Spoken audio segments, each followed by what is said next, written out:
पहले बार ऐसा होगा कि राजसमंद में जुलूस निकले इतनी बड़ी संख्या में और मौन जुलूस निकले।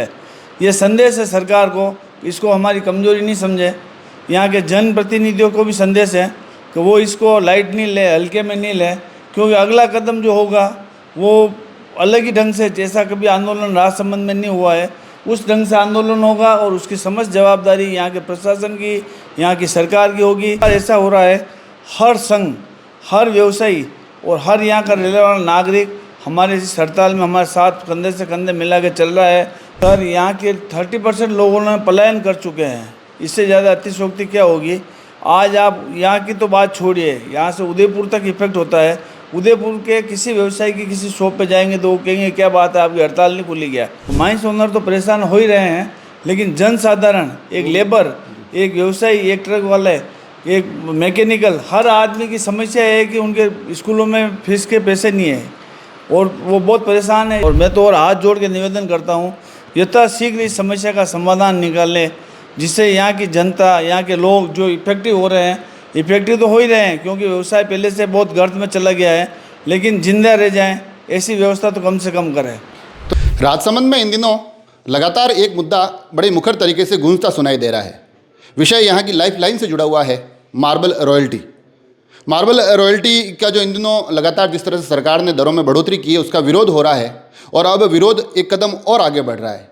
मगर इस बीच राजसमंद मार्बल के बीच का सबसे चर्चित चेहरा, सबसे सक्रिय चेहरा, जो न केवल मार्बल एसोसिएशन में अलग अलग पदों पर रह चुके हैं, स्वयं एक व्यापारी है और इस व्यापार की हर एक बारीकी को समझते हैं, तनसुख बोहरा।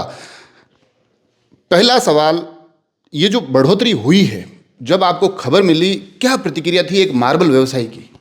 सर, एक मार्बल व्यवसायी के नाते हमने राज्य सरकार को 6 महीने पहले ही लिख दिया था और बराबर संपर्क में थे यहाँ के जनप्रतिनिधियों से कि हमारा व्यवसाय किसी भी कर्ज में जा रहा है और रॉयल्टी पर पुनर्चिंतन किया जाए और रॉयल्टी की दरें कम की जाए।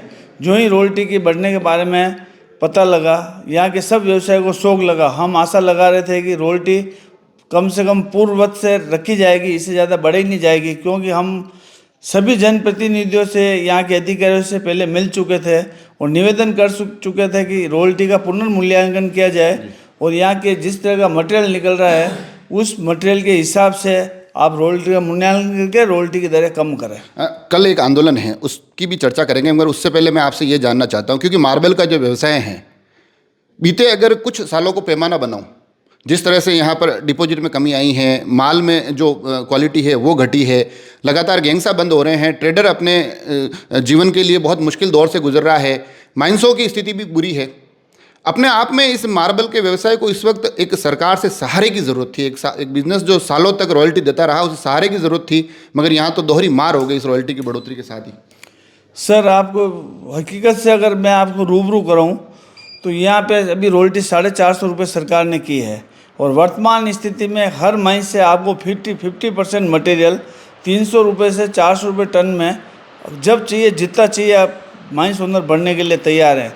जब माइंस की रेट ही या मटेरियल की रेट ही 350-400 रुपये हो रही है और टैक्स और रॉयल्टी उसकी दर 450 से 500 रुपये हो रही है, तो ये कैसे लायबल होगा? हाँ, इसमें एक विषय और भी निकल कर आता है, क्योंकि रॉयल्टी का विषय चल ही रहा है, साथ साथ जीएसटी भी एक बहुत बड़ा मुद्दा है।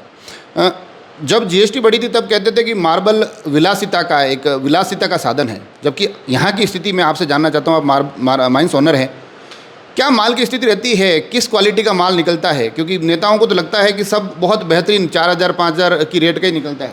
सर, मैं आपको इसके कंपेरेटिव में टाइल्स के बारे में बताता हूँ। टाइल्स की मिनिमम रेट 10 से 12 रुपये, 15 रुपये से शुरू होती है और मार्बल की रेट जितना चाहिए, आज 5 रुपये से 8 रुपये में जितनी टाइल्स चाहिए आपको मिल जाएगी। एक आदमी अपने वेयर हाउस में आज जाके देखो आप, ज़्यादा से ज़्यादा मार्बल लगता है। लोग घरों से हट के वेयर हाउस में इसका काम में, मटेरियल को काम में लेने लग गए हैं। इससे ज़्यादा अतिशयोक्ति क्या होगी कि लोग मटेरियल में, अपने गोडाउन में, अपने उस जगह मटेरियल में मार्बल का काम में ले रहे हैं। तो अधिकारियों से निवेदन है कि वो स्थिति को देखें और यहाँ की वस्तु स्थिति को देखें कि मार्बल कहाँ उपयोग हो रहा है।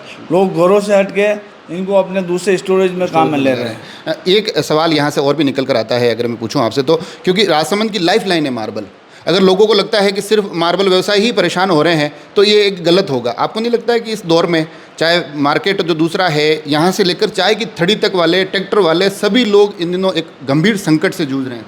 सर यहाँ के 30% लोगों ने पलायन कर चुके हैं। इससे ज़्यादा अतिशयोक्ति क्या होगी। आज आप यहाँ की तो बात छोड़िए, यहाँ से उदयपुर तक इफेक्ट होता है। उदयपुर के किसी व्यवसायी की किसी शॉप पे जाएंगे तो वो कहेंगे क्या बात है, आपकी हड़ताल नहीं खुली क्या। तो इससे ज़्यादा और गंभीर संकट पहली बार ऐसा हो रहा है। हर संघ, हर व्यवसायी और हर यहाँ का रहने वाला नागरिक हमारे इस हड़ताल में हमारे साथ कंधे से कंधे मिला के चल रहा है। वो कह रहे हैं भाई साहब वैसे ही धंधा बंद हो गया है तो आप तो आदेश करो आगे। सब लोग तो साथ खड़े दिखाई देते हैं मगर जनप्रतिनिधि नज़र नहीं आ रहे हैं, वो नदारद हैं, वो आपकी बात को आगे नहीं पहुंचा पा रहे, ऐसी भी कुछ कमियां महसूस हो रही है। सर इस बारे में मैं स्वयं व्यवसायी हूँ और एक किसी व्यक्तिगत किसी पार्टी पॉलिटिक्स से जुड़ा हुआ भी था और हूँ, इसलिए मैं इस जनप्रतिनिधियों के बारे में कोई कमेंट्स करना अभी अतिशयोक्ति होगी। कौन कितना साथ में है नहीं है, लेकिन जनप्रतिनिधियों का जो फ़र्ज़ है वो निभा भी रहे हैं और हम ये आशा लगाते हैं हमारे वो आशा ही उन्हीं से है, वो हमारे कंधे से कंधे मिला हुए चले और जल्दी से जल्दी इस समस्या का निदान पाए। तो माइंस ओनर तो परेशान हो ही रहे हैं, लेकिन जनसाधारण, एक लेबर, एक व्यवसायी, एक ट्रक वाले, एक मैकेनिकल, हर आदमी की समस्या है कि उनके स्कूलों में फीस के पैसे नहीं है और वो बहुत परेशान है। इसलिए जनप्रतिनिधियों से मेरा विशेष तौर से निवेदन है कि वो 2 कदम आगे चले और हमारी समस्या का निदान करें। एक आखिरी सवाल, कल आपके जो यहाँ मार्बल एसोसिएशन है उसके माध्यम से आह्वान किया गया है कि 19 को राजसमंद जिला कलेक्टर का घेराव भी होगा, वहाँ अपनी बात रखी जाएगी, मगर अब ज्ञापन, अनुनय, विनय, मौन जुलूस सब कुछ हो गया है, सब जगह जाकर हाथाजोड़ी भी हो गई है, अगर फिर भी सुनवाई नहीं होती है तो क्या? सर हम एक व्यवसायी हैं और व्यवसाय होने के नाते पहले बार ऐसा होगा कि राजसमंद में जुलूस निकले, इतनी बड़ी संख्या में, और मौन जुलूस निकले। ये संदेश है सरकार को, इसको हमारी कमजोरी नहीं समझे।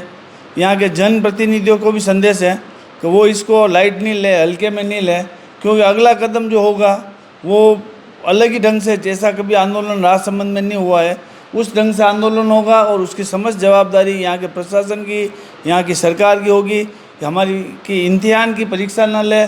कल का आप जुलूस देखना, आप जिस ढंग से और सिस्टमेटिक ढंग से जिस ढंग से निकलता है उससे सरकार हमारी कमजोरी नहीं समझे। हम व्यवसायी हैं। एक आखिरी सवाल वो विशेष तौर पे आपसे करना बनता है। मार्बल व्यवसायी हैं, रॉयल्टी के रूप में सरकार को आप एक बड़ी मदद करते हैं, उसके साथ साथ आपका जो एक दूसरा किरदार है भामाशाह के रूप में, जिसमें कि आप हॉस्पिटल बनवाते हैं, आप स्कूल बनवाते हैं, सरकार को आप दोहरा समर्थन करते हैं, मगर जब जब फिर आपको समर्थन की ज़रूरत पड़ रही है सरकार अनसुना कर रही है, हाथ पीछे खींच रही है। ऐसा नहीं लग रहा है कि समाज में जो लोग, समाज और राजनीतिक, आर्थिक, हर एक तरीके से लोग सरकार को जो समर्थन कर रहे हैं, इन रॉयल्टी के दरों के माध्यम से उन लोगों के कंधों को भी कमज़ोर किया जा रहा है? सरकार से यही विनती कर रहे हैं, हम बार बार निवेदन यही कर रहे हैं और मैं तो और हाथ जोड़ के निवेदन करता हूँ यथाशीघ्र इस समस्या का समाधान निकालें, जिससे यहाँ की जनता, यहाँ के लोग जो इफेक्टिव हो रहे हैं, इफेक्टिव तो हो ही रहे हैं क्योंकि व्यवसाय पहले से बहुत गर्त में चला गया है, लेकिन जिंदा रह जाएं ऐसी व्यवस्था तो कम से कम करें। तो देखा आपने, बड़े स्पष्ट तौर पर सारी बातें बताते आए, और जब जब तनसुखजी बोरा से बात करता हूँ तो जो मैंने एक आखिरी सवाल पूछा था, इनकी यहाँ पहचान एक भामाशाह के तौर पर है, जो मार्बल से, जहाँ ये राजसमंद की ये लाइफ लाइन में बार बार कह रहा हूँ, वहाँ से जो कमाई होती है, न केवल सरकार को रॉयल्टी के रूप में भुगतान किया जाता है, बल्कि उसके साथ साथ सामाजिक कार्यों में भी अपनी जिम्मेदारी बड़ी मजबूती से निभाई जाती है। मगर अब यहाँ के जो आर्थिक मार्ग हैं वो संकट में हैं, उन रास्तों पर रॉयल्टी के जो खड्डे दिखाई दे रहे हैं वो यहाँ के आर्थिक तंत्र को बिल्कुल गड़बड़ा रहे हैं, हिचकोला खा रहा है आर्थिक तंत्र। तो अब इस तंत्र के लिए, अब इन व्यवसाय के लिए सरकार को समझना होगा, जनप्रतिनिधियों को आगे आना होगा, अपनी जिम्मेदारी निभानी होगी और स्थितियाँ परिस्थितियाँ कुछ ऐसी करनी होगी कि ये जो कदम हर रोज़ माइंस और मार्बल के व्यवसाय की तरफ बढ़ते थे, उन्हें धरने और प्रदर्शन की तरफ ना आना पड़े। जुड़े रहें राजसमंद एक्सप्रेस से। धन्यवाद।